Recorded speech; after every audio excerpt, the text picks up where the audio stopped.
ബഹുമാനപ്പെട്ട മന്ത്രി K N Balagopal, ഇവിടെ ചർച്ചയിൽ പങ്കെടുക്കുന്ന ശ്രീ ടി ചിത്തരഞ്ജൻ അവർ, Shri T N Prathapan, Shri T J Anjalose, Shri teacher Mathias, Shri Charles George, press ക്ലബിൻ്റെ ബഹുമാനിയായിട്ടുള്ള പ്രസിഡന്റ്, മറ്റ് അംഗങ്ങളെ, മാധ്യമങ്ങൾക്ക് എല്ലാവർക്കും നമസ്കാരം. ഇവിടെ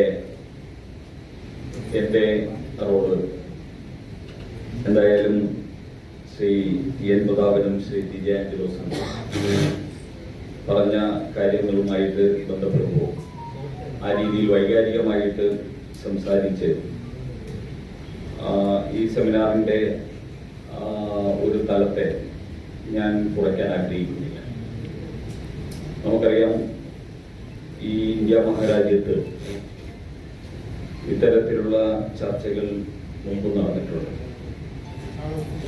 ബ്ലൂ എക്കോണമിയെ സംബന്ധിച്ചും അതോടൊപ്പം തന്നെ മത്സ്യമേഖലയുടെ പ്രശ്നങ്ങളെ സംബന്ധിച്ചും ആഴക്കടലിനെയും തീരക്കടലിനെയും ഒക്കെ സംബന്ധിച്ച്, തീരങ്ങളെയും ഒക്കെ സംബന്ധിച്ച് നിരവധി ചർച്ചകളും സെമിനാറുകളും റോഡ് ഷോകളും ഒക്കെ ഈ രാജ്യത്ത് നടന്നിട്ടുണ്ട്. ഇത് ഒരു സുപ്രഭാതത്തിൽ ഉണ്ടായ ഒരു വിഷയമല്ല.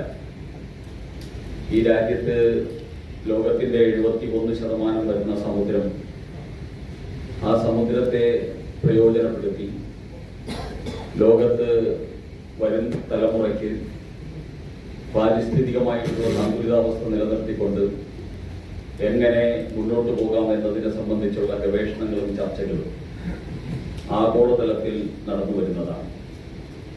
1992 എർത്ത് സമ്മിറ്റ്, റിയോ ഡെ ജനീവയിൽ നടന്ന ആ എർത്ത് സമ്മിറ്റും അതിനെ തുടർന്ന് ഈ രാജ്യത്ത് ലോകത്ത് മുഴുവൻ ഇതിനെ സംബന്ധിച്ചുള്ള ചർച്ചകൾ നടക്കുകയും ഭൂമി ഈ നാട് ഈ അധിവസിക്കുന്നവരെയും അതോടൊപ്പം തന്നെ അവരുടെ ആവശ്യങ്ങളും നിറവേറ്റാൻ പ്രാപ്തമല്ല, പോരാതെ വരുന്നു എന്ന് കണ്ടെത്തുകയും അതുകൊണ്ട് മറ്റു മേഖലകളിലേക്ക് അധിവസിക്കുന്ന ജനതയുടെ നല്ല ജീവിതത്തിനു വേണ്ടി മറ്റു മേഖലകൾ കണ്ടെത്തണം എന്നുള്ള ചർച്ചയാണ് അതിൻ്റെ ആരംഭം.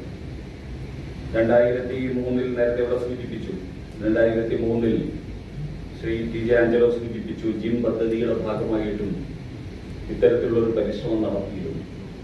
അന്ന് അദാനിക്ക് വേണ്ടിയായിരുന്നോ അംബാനിക്ക് വേണ്ടിയായിരുന്നോ